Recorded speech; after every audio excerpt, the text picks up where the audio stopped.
ஓம் சாந்தி. அவ்யக்த சமிகை 28 டிசம்பர் 2023. இன்று மிகவும் பிரியமான பாப்தாதா தன் குழந்தைகளுக்கு சொல்லக்கூடிய விஷயம்,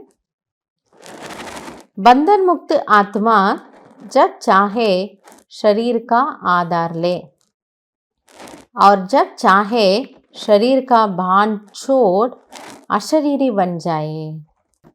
பந்தனத்திலிருந்து விடுபட்ட ஆத்துமாக்கள் எப்பொழுது வேண்டுமோ அப்பொழுது ஷரீரத்தை ஆதாரமாக எடுத்துக்கொள்கிறார்கள் மற்றும் எப்பொழுது வேண்டுமோ அப்பொழுது இந்த ஷரீரத்தினுடைய உணர்விலிருந்து விடுபட்ட அஷரீரியாக அனுபவம் செய்கிறார்கள்.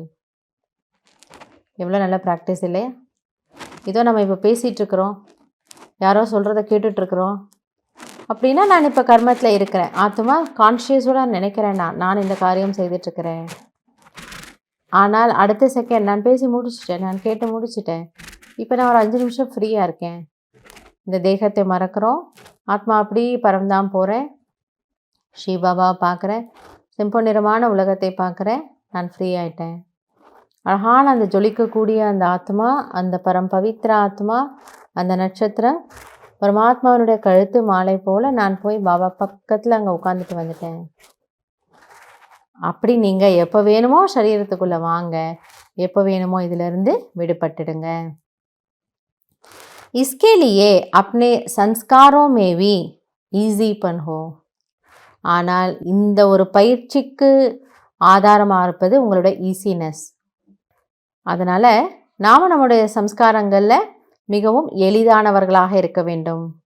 நம்முடைய சம்ஸ்காரத்தை ஈஸி நேச்சராக வச்சுக்கோங்க, ரொம்ப टफानवங்களாக இருக்க வேண்டாம். सर्विस प्रति यह शरीर रूपी वस्त्र का आधार लो और सर्विस समाप्त होते ही इन वस्त्रों के बोझ से हल्के और न्यारे हो जाओ. பாபா புரிய வைக்கிறாரு, சேவைக்காக இந்த ஷரீரம் எனக்கூடிய இந்த ட்ரெஸ்ஸை நீங்கள் போட்டுக்கோங்க, மற்றும் சேவை முடிந்ததா இந்த ட்ரெஸ்ஸை மாற்றிக்கோங்க. இது வெயிட்டாக இருக்குது, இந்த ட்ரெஸ்ஸு தேக உணர்வு, இந்த வெயிட்டான ட்ரெஸ்ஸை எடுத்துகிட்டு லேசாக அஷரீரி ஆகிடுங்க. அப்போ நம்ம நினைக்கலாம், என்ன பாபா நான் கிரகஸ்தியாச்சே, ஏற்கனவே நமக்கு பாபா புரிய வச்சுட்டாரு, சேவைனா சென்ட்ரலில் செய்கிறது மட்டும் சேவை கிடையாது. நீங்கள் உங்கள் வீட்டில் காரியம் செய்தாலும் ஆஃபீஸில் செய்தாலும் என்ன உணர்வில் இருந்து செய்ய சொன்னார்? நான் ட்ரஸ்டி. ஆக ட்ரஸ்டிக்கு லௌகிக்கமும் அலௌகிக்கமும் எல்லாருமே ஒன்று தான். அதனால் லௌகிக்கமோ அலௌகிக்கமோ அந்த காரியம் முடிந்தவுடன் ஃப்ரீ ஆகுங்க. இடையிடையே இந்த பயிற்சி செய்யுங்க. வேணும்னும் போது தேகத்துக்குள்ளே வாங்க, இந்த சரீரத்துக்குள்ளே வாங்க.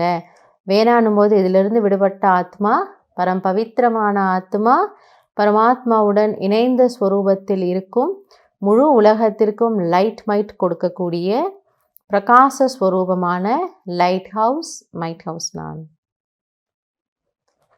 நல்லது. ஓம் சாந்தி.